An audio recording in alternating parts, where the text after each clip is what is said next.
Today's conversation is all about leadership and supervision.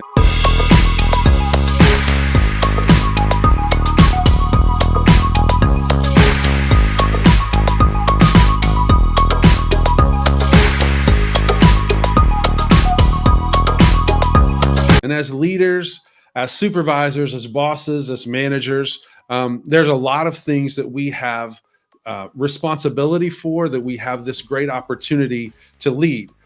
But there's a lot of questions that go in with that. Just because someone's good at doing doesn't mean they're good at leading. Just because someone's a high performer, a high producer, it doesn't necessarily mean that it's going to translate for them to be a great manager of people or a leader of people. So today's conversation, if you ever have been a leader or a manager or a supervisor, or if you have ever been led by a leader or a manager or a supervisor, I mean, this conversation is for you. And that's all of us, right? We've either been leading or we've been led by people. Hey, I've been on the right end of some great leadership. I've been led by some incredible leaders. I've also been led by a couple of folks that I'm like, okay, here's a list of things not to do. So we're going to be wise and not do that. I've actually, to be honest with you, there have been times when I've led in ways that I don't know that I would have followed if I would have been the one following Mike's leadership at that point in time. So the goal for us is to get better. We've got to be able to get better, and we can't get better until we focus on what we're talking about. You know, one of the great questions that people ask all the time as leaders is, who are you for? I mean, I think that's a great question. There's even a book right over here over my shoulder about it, how to be known by who you're for. And I think that's a fabulous question. I mean, for to me is one of the most powerful three-letter words in the English language. And it's one that most people are forfeiting. We're just laying it down. We're more known by what we're against than who we're for. But I think the question, who are you for? I think that's a good question. But I think there's a better question, especially for leaders and managers and supervisors. And that question is, who knows that you're for them? That's an entirely different question.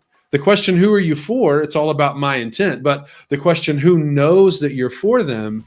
That's what have I communicated, both verbally and non-verbally, both in print and email and text and handbook and playbook and policies, procedures, all that stuff.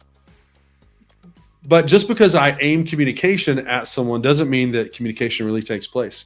The question, who knows that you're for them? Man, that's a great question for leaders. And that's one that as a leader, I want everybody to know that I'm for them. Whenever I'm leading them, whether I'm leading a team of 6, 7, or 8, or if I'm in front of 1,000 middle schoolers at an assembly, or if I'm doing a keynote at a conference, I want people to know that I'm for them.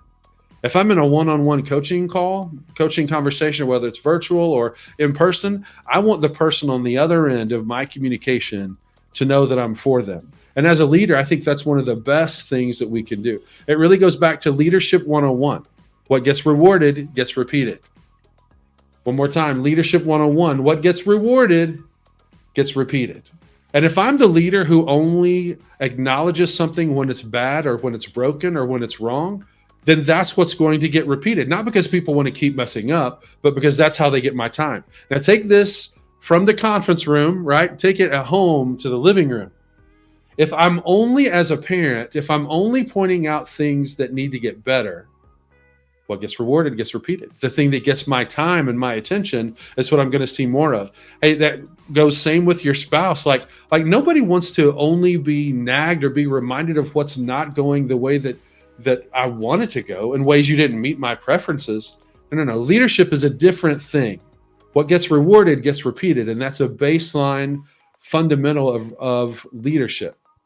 You know, every organization has a customer retention strategy. You know, a customer's always right mindset. It's hey, we got to keep the customer happy. Hey, it's even a mindset in some administrations and in schools where there's a conflict between the parent or the guardian and the teacher. The parent or guardian is always right, or at least the teacher is made to feel like the parent or guardian is always right.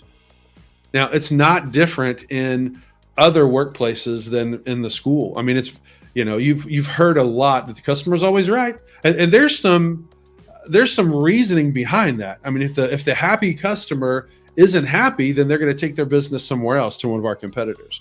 If the happy customer has some other issues, they're going to, now more than ever, They'll go to Facebook or to other social media channels and have what I call social media courage. I mean, I call it that in public. That's not what I call it in private, but where you can say whatever you want, and there are essentially little to no ramifications for it. And people are quick to plead the First Amendment, and you can't censor me and all kinds of stuff. Yeah, that's true. It is America, and you have the right to say whatever you want. Also, we have consequences for our actions as leaders, as supervisors. Man, that goes for us for sure. For everyone who we lead, we're not bossing them around. They've been entrusted to our care. That's a mindset shift. If we're just looking at people we can push around, or we can boss around, or we can give orders to, or we can say, hey, you need to do something while I'm drinking my coffee and looking busy, that's not leadership. That's bossership, and that's different, right? Today, we're talking about leadership and supervision and how to do that in a great way. How many organizations, we talked about people who have like a customer retention strategy, but how many organizations have a team member retention strategy? I mean, a lot of times as supervisors, we think, hey, we should need to give them a raise. As soon as we can give them a raise, we'll give them a raise. Hey, work as hard as you can. As soon as I can give you an extra raise, 50 cents an hour, $1 an hour, $2, $3, $4 an hour. As soon as I do that, I'll do that. And we think that's how we can take care of people. We think that's how we can keep people from going and seeing if the grass is really greener. But there are statistics that show, if you need it to be backed up by statistics, we got some stats for you here today. There are some stats that show that people really aren't just looking for more money. I also don't know a lot of people who turn down more money. I also myself don't always turn down more money. But the goal is not just to get them more money, as we're about to find out in some of these statistics.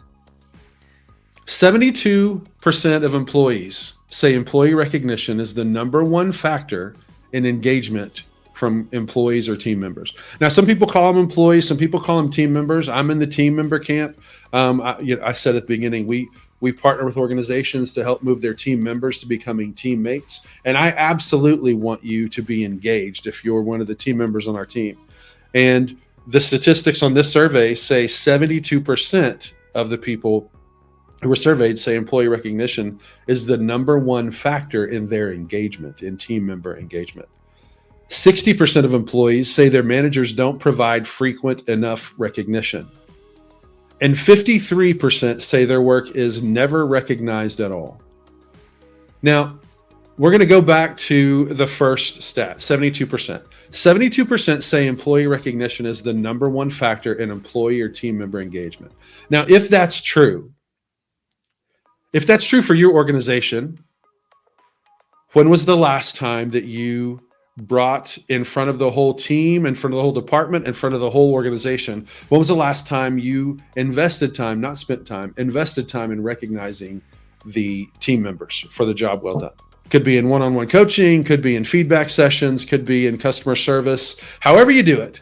But when was the last time that you intentionally built that into the rhythm? When was the last time that you stood up in front of the group and you called someone's name in front of other people, recognizing them for something good? 60% of employees say their managers don't provide frequent enough recognition. Now, frequent enough based on whose standards? Well, that's one of the things that makes leadership and supervision tough, right? Because it's everyone's expectations. You know, it doesn't matter if you're in a call center, or if you're in a restaurant, or if you're in the oil field, or if you're in the city offices, like whatever organization you're in, 60% of employees say their managers don't provide frequent enough recognition. 53% say their work is never recognized. They feel like they're never recognized. I'm putting that in quotes because back to our first question, who knows that I'm for them is a different question than who am I for? Because I can be for you and think that I'm sending out customer recognition, or I'm posting on social media what a great job you did. You got employee of the week or employee of the month, or here's the whatever things that you get with that. But if the praise that I give you is public, but that's where you hear it first and you don't ever hear it privately, then that's an interesting thing, and that will set us up to have more of these kind of engagements, these perceptions, because it's very possible.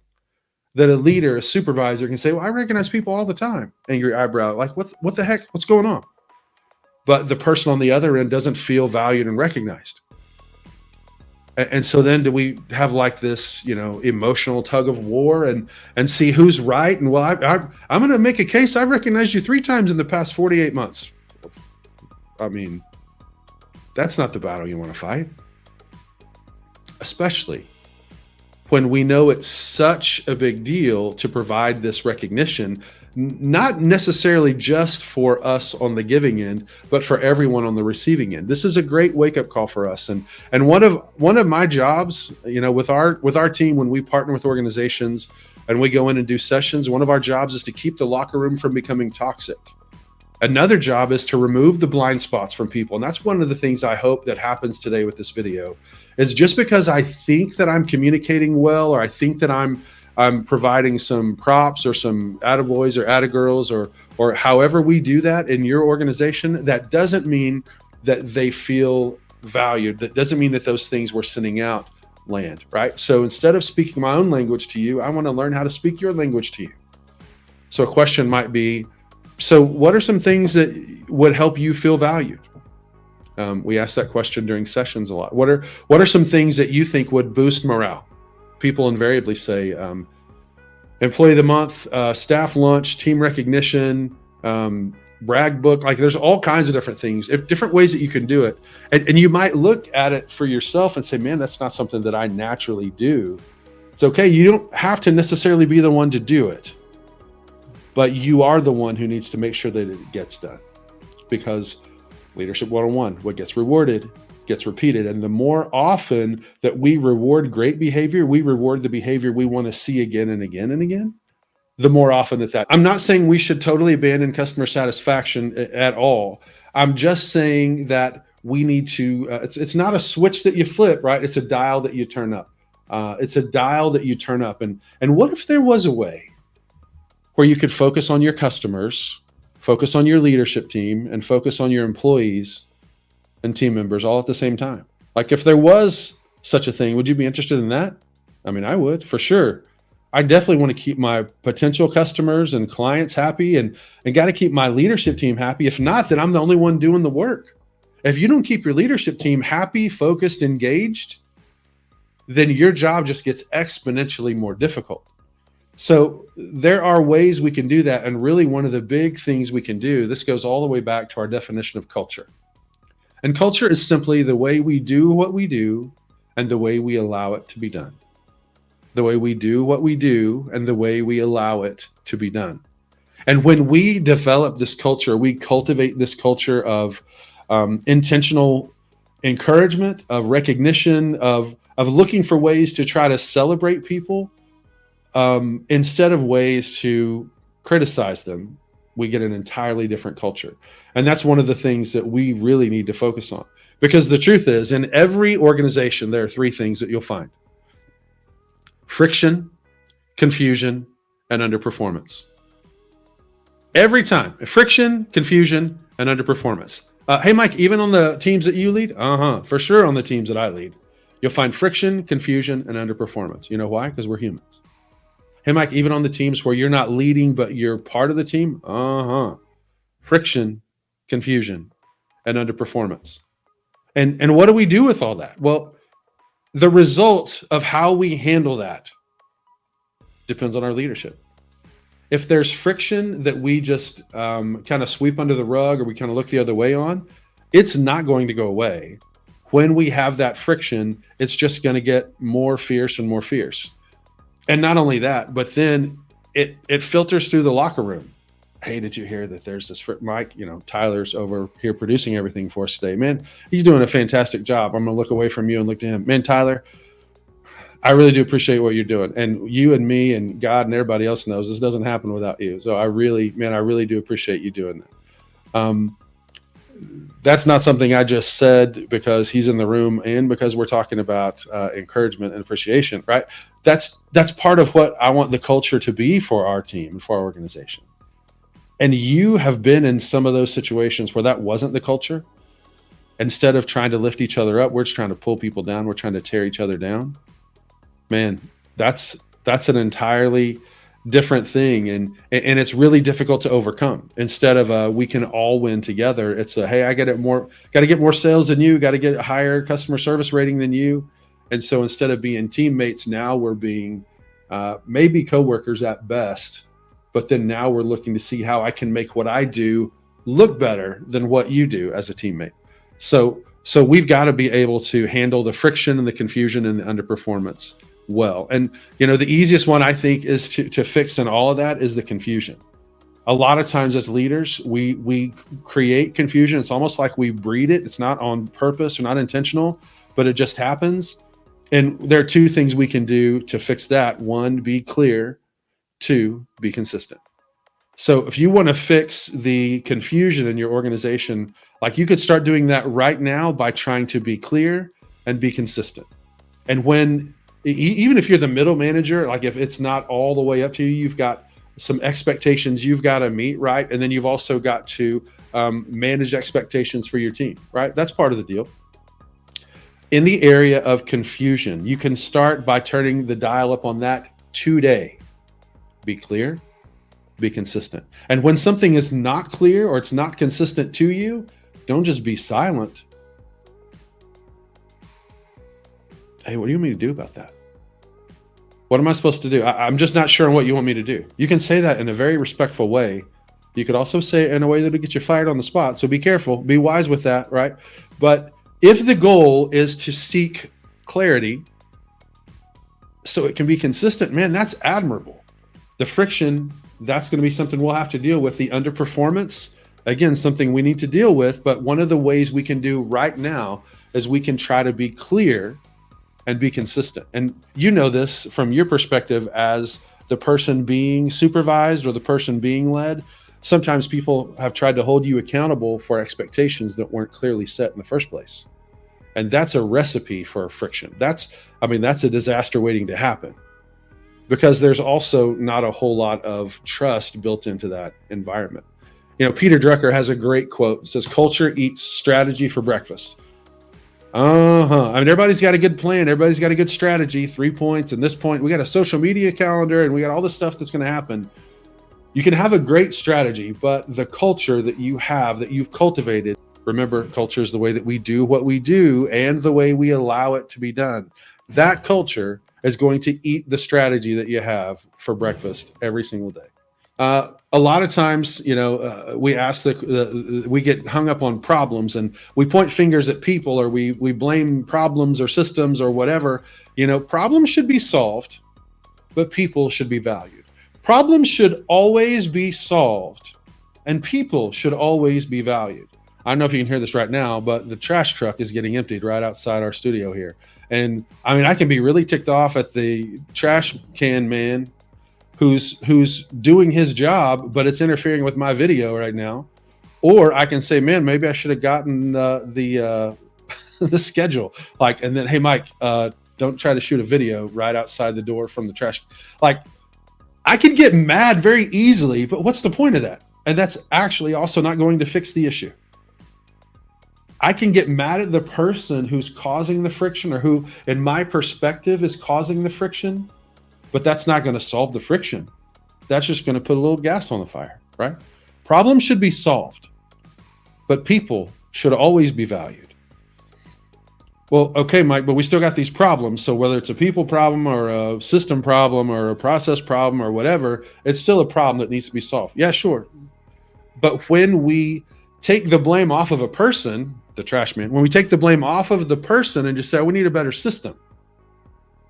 Well, now we can invite that person to be part of the solution instead of making them the entire problem. Problems should be solved. People should be valued. And you can ask this question: is the problem your team is experiencing right now, is this problem you're experiencing, is it a people problem or is it a system problem? Now, before you jump in and say people, because that's what we do, because we like to have somebody to blame, right? We don't just if it's nobody's fault. Listen, most of the time, our default answer isn't, well, it's nobody's fault, it just happened. Most of the time, the default is, it was somebody's fault. I'm going to tell you whose fault it was. That's not the culture you want to create. It's not the culture that you want to cultivate. Cultivate's a farming term. It means control what you can control, and you can't control that.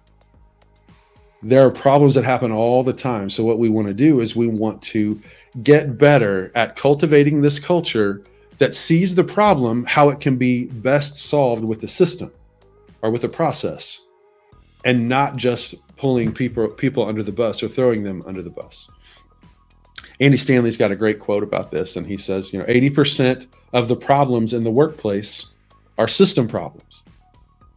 And man, I would agree with that. Most of the time, it's not the people. Are sometimes people jerks? Yep.